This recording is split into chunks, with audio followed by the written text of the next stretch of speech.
Are you gonna play Friday? I don't know yet. We'll see. What was the preparation today? How involved were you? Are you guys splitting reps? What's going on out there? Yeah, well, I mean, this is my first day back with the pads and actually doing real practice. I've been doing some throwing on the side, some footwork stuff, trying to get back into it. And then today was kind of my first 100% practice, just no contact. And it was good. We all got reps today. Obviously, we'll see what happens Friday. Still, pending. Got to see the trainers and the doctors before I can officially be released to play. But I felt good today. When you're 4 weeks removed from the break and you're in a yellow jersey, how do you test the thing? We're taking some steps forward with that throughout the week. We're going to be having some mats laid out, and basically I'm just going to get hit and have to fall on them and see how it feels, and get some more x-rays and see how everything looks. So hopefully I'll be ready to play, but if not, then put the headset back on and try to coach my tail off out there and help the team win. Do you get to choose who hits you on those mats? Yeah. I mean, I don't know who it'll be. Are you like not Tim Settle, somebody other than him? No, I don't think it'll be Tim. Are you looking forward to that, or is it something you kind of dread? I mean, Getting hit? on the mat. I'm looking forward to testing it out. I think I'll feel good. We'll see. But I've done well up to this point with rehab. I was running around throwing 10 days after surgery, and basically just been taking steps forward ever since then. So hopefully the progression continues. What was that It's not medical? a laughing matter probably, but has anybody come up and just popped you just to, hey, how you doing? Yeah, every now and then somebody. I tried to wear my sling around as much as I could just so people wouldn't do that, but it happens. But I mean, it feels fine. I got a lot of metal in there now, so that thing's pretty sturdy. What was that medical reevaluation like for you this week? I mean, I know you had a lot riding on that to try to get clear. Yeah, just a lot of range of motion stuff, strength stuff, basically a lot of stuff that's around it, holding it together. See where I was at with that, and then obviously we got to see what the bone's doing, if it's going to break when I get hit again or fracture, what the deal is. So hopefully the X-rays will look good, and I can get clear, see the doctors, and get cleared by Thursday or Friday. How did they describe what the break was? I mean, is there a severity to it that can Yeah, range with something like that? I broke it, kind of like right in the middle, straight through, and then fractured it in 2 other spots. So I broke it in 3 places. What did they do surgically? I mean, you said they put metal in there. Yeah, they put a plate and 6 screws in there. Do you feel any more urgency to get back with the last 2 losses the last 2 weeks, or? Yeah, it's tough to watch. Right now there's not a whole lot I can do, but outside of rehab, to get cleared to play to help the team, other than, just try to continue to be a leader, get on the headset, help out Motley, help out the offensive line, receivers, running backs, whoever needs it. Help out Leffler with some things that he needs me to look at. So. I've been chomping at the bits, trying to get back into it, and hopefully it'll come this week. But like I said, if it doesn't, put the headsets back on and try to help this team win. Is there any hesitation? I mean, 7 sacks by that offensive line, not a great setting to come back in off an injury. Any hesitation for you because of the way they're playing? Not at all. No, they'll get it together, and if getting hit's part of football, I'll be right. This thing will buff out. When you looked at, you only have 3 days. Is that enough time for you to, get ready for a game considering the layoff? I mean, it's a quick turnaround for sure. But being experienced in the system now, being able to go through that off season in summer, mentally I'm there. I've been keeping up with the game plan every week as if I was going to start and be the guy playing. Kind of had to if I was going to be helping coaching. So that part's kept me into it. Now it's just, getting my feet back underneath me, being able to move my shoulders around and make fast twitch, movements without, hurting this thing again. So we'll see how it goes. Felt good today, like I said earlier, and hopefully it progresses. I know it's not your throwing shoulder, and this wasn't the first day you threw the ball or anything, but is there a level of pain that you have to get through, just with the torque of throwing the ball or anything, or does it feel better the more you throw the ball, or how does that kind of work out? Starting out, when we first started tossing the ball around, it was pretty painful. Obviously, just everything around the collarbone, really, just all the muscles and ligaments. that kind of connect to it. That was pretty tough, but basically I've just been trying to push the envelope as much as they would let me with this whole deal, and they've had to pull me back, take away the reins a couple of times on me, but I feel good with it. I felt good throwing today. Felt like, as practice went on, I got better with it. And, I feel like I'll be back to 100% here pretty soon. I know you're a Cowboys fan. Do you feel sort of a kindred spirit with Tony Romo through this whole ordeal? Yeah, that was a bad deal. I'm a big Cowboys fan. Hopefully Tony can get back out there soon. Hopefully I'll be before him. So well, he was at 10 weeks or something like that? It's gonna be. He didn't get surgery, so his is a little longer than mine. Did you learn anything? You talk about the coaching, being in the booth, being on the sideline. Did you learn anything about this offense from that vantage point? Yeah, absolutely. I mean, you get to see it from a whole different perspective. It's obviously it's a lot easier to have the headsets on and play quarterback that way than it is to be out there. But it's been good.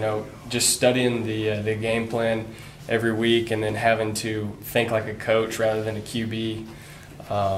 It's been cool. I've gotten to.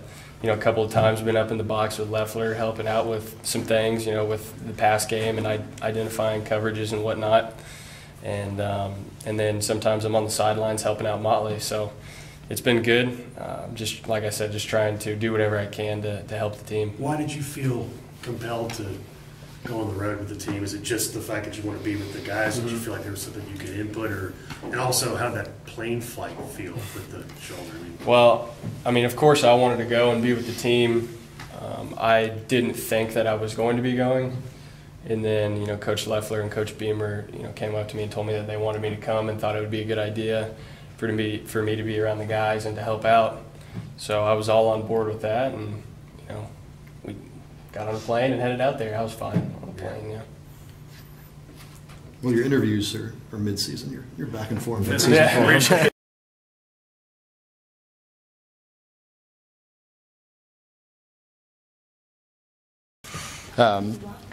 Bud referenced, issues in the back end. Obviously, you're playing some young guys there. What do you see, and is it just, one or two mistakes a game, or is there a lot that you're covering? There's a lot of mistakes a game. We got Adonis playing for his first time a little bit at free safety, doing the whole package. It wasn't kind of catered to him a little bit like the Purdue game, so we're giving him more. You got Terrell Edmonds kind of playing, so you're coaching through some things, and the only way they're going to learn is through experience, unfortunately. You'd love to be able to teach those guys through a win, but that just wasn't the case on Saturday. You talked so much about Chuck Clark's versatility.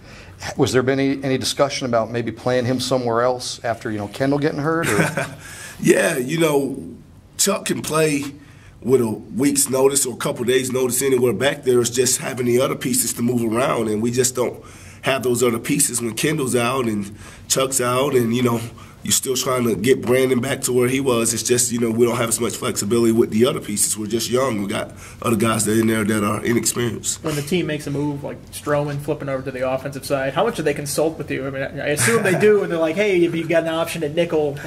Well, Coach says we need guys that can do things with the ball in their hands. This is what we need to do. This is what we need to do. It's what's best for the team at the time. And, if Greg can help us out on offense, we just got to get somebody to take his place on defense. Does Mook's development, does that give you a little comfort there as he come along? Yeah, if this was Ohio State game, the first game of the year, I'd be a little more apprehensive. But now we're a couple more weeks into the season, and, he's further along. So, it makes it less painful to lose Greg at this time. How would you evaluate Edmonds so far at the corner spot? What do you see? He's long, he's athletic, he's just inexperienced. There's a lot of things from him having to learn a position, but he has the abilities to be a very good defensive back. It's just what's the learning curve going to be. But he did some good things on Saturday, and there's obviously a lot of things we got to learn from. And along those same lines, how would you evaluate Alexander with the full package, like you said? Not very good, not very consistent. We got a long ways to go. Maybe we have to simplify some things for him, and we got to take that into consideration too. What have you seen out of NC State and Jacoby Brissett on offense? You know what? They got three backs. 28, 21, 7 now. What do you want to call him, a back or wide receiver? They got some explosive guys. Wide receivers are very good. The quarterback obviously runs the show. They got a lot of explosive guys, and it's a very good offense that'll give us a big challenge.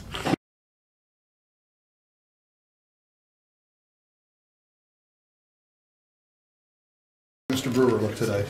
Yeah, you know, both our quarterbacks, him and Molly, both looking good right now. They're both just getting good work in, and we're excited for whoever starts Friday. Did they split them up reps evenly, or? Oh yeah, they both got good work in today. You know, both guys out there competing, and you know, we're excited as an offense and as a football team for whoever goes out there. Do you think about Michael's timing seem off at all, or is that just natural that he might be?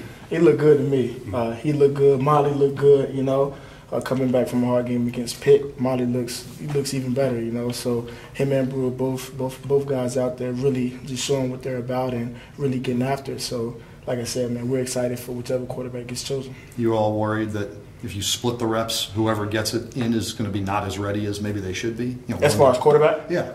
Not really. I mean, we can't control any of that. Only the coaches can. So right now, all we can do is rally around Molly, who was the starting quarterback last week, and hope for the best for Brewer coming off the injury. How frustrating was it as a running back group last week? Just, I think, 9 yards total rushing in the game. Yeah, as an offense, you know, we go into the game wanting to rush more, wanting to pass more. And just to come after the game and see the statistics like that, you know, it's tough. But all we can do is worry about what we control and just go out there each day and practice hard. Have you found it hard to get into a rhythm with kind of a limited number of carries for each back so far this season? Oh, yes, definitely. But at the end of the day, like I said, you know, I have no control over that. All I can do is just go out here throughout the week and just practice hard. And at the end of the day, it's the coach's decision. Frank said on Monday that he wants to see that rotation pared down. He wants to have it more defined. Have you seen a difference? Have they told you, hey, we're going to do this, or this guy's going to get more? Yeah, it's pretty hard to say on today because you're installing the game plan for the next week. So it's just a lot of everything going on. So it's kind of hard for me to say now. You guys are going to practice full on Thursday, full speed, full go, and then play Friday. Usually it's full speed Thursday, kind of half-ass Friday, and then game.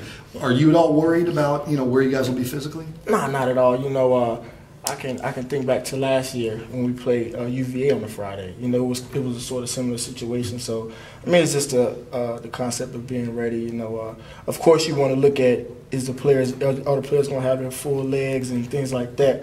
But I feel like the coaches aren't doing too much to us, and I feel like we'll be able to go out there and go 100% Friday.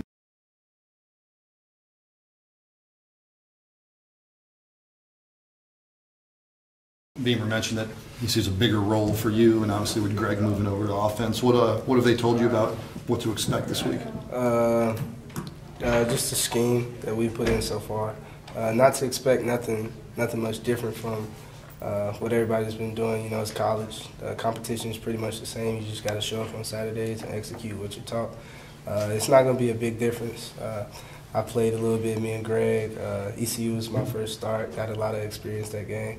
So ever since then, me and Greg just been swapping back and forth each series. So I've kind of been prepped to be put in this situation. So now it's just time to step up, really. Have you only been nickel, or do you work on the outside at all, or is it just that one specific spot?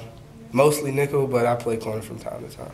Is it just you working at the nickel? I mean, are all those snaps going to be yours, or is there somebody you're going to rotate with instead of Greg now? No, there's a 2 deep with the nickel spot. But I mean, will it be the same rotation? You and Greg were kind of splitting up time there. Oh yeah, no, I don't think it'll be every other series. Who's behind you right now? Derwan, Greg. Okay. Yeah. When you look back at that ECU game, what do you take out of that from that first start? Not really. I just felt good being out there, just playing. It wasn't much different.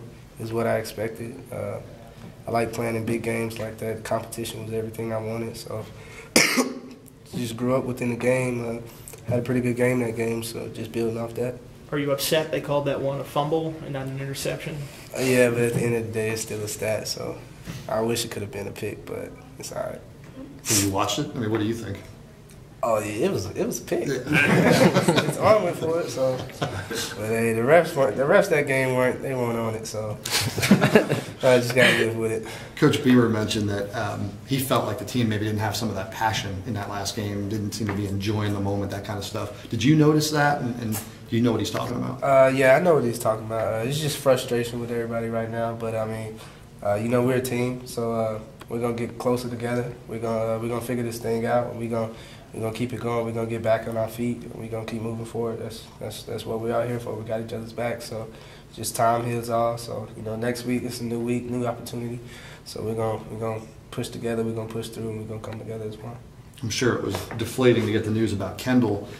even though it's the other side of the ball. Is there some kind of spark for you guys that Michael's close to getting back here, Brewer?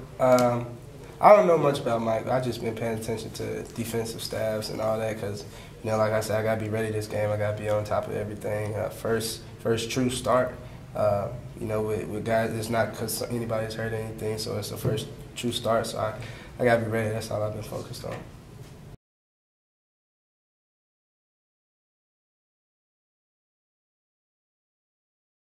As a true freshman, what are you telling all these freshmen that have to play this year, like Mook stepping in this year? You're going to probably have 3 freshmen starting. So how do you handle that as a guy who has experience yourself on the field as a freshman? I just have to tell those guys, you know, they got to be focused in when we watch film and just learn as much as they can from the older guys, whether it be how they prepare themselves for practice, how they take care of their bodies, how they watch film, and how they approach a game. So, you know, just telling those guys to mold themselves after the older guys and see what's been done. What do you see from NC State on film, and do they remind you of anybody you've played already? They have a really good, unique offense, and I'm not sure if they're a good team from what it looks like on film, so I couldn't compare them to anybody right now. Their quarterback, I don't think, has thrown a pick yet. Do you take that as any kind of like personal challenge as a secondary? You know, we just want to come in and play. You know, if it happens, it happens. You know, we'll go out there, play with our technique, fundamentals, read our keys, and see it goes from there. We heard all preseason about how versatile you are. You know, you can play anywhere. A couple days, you can be ready. When Kendall goes down, was there any discussion with you about where they need you most now, or were you pretty locked in? Not really. You know, they just kept me at the safety spot, you know, because that's the spot where we have to communicate the most. So they just kept me right there. Is there more, you might have been answering this when I walked in, but is there more pressure on you now to communicate with some guys who maybe don't know exactly where they need to be all the time? Not necessarily. I just feel that from my part now, I have to, like, really communicate on what I'm saying, what I'm actually trying to say, as opposed to communicating to an older guy. They'll probably get what I'm saying, but as with the younger guy, you probably have to actually reiterate what you're actually trying to say to a younger guy. Coach Beamer mentioned that he didn't think the team had the passion and that wasn't enjoying the game as much on Saturday, you know, enjoying the moment was the words he used. Do you see that, and do you know what he's talking about? Nah, I mean, from my own perspective, I mean, all I can say is I go out there every day, practice or game with the same enthusiasm, you know, just ready to play football. I mean, I've been doing it all my life, so just go out there and use the talents God has blessed me with.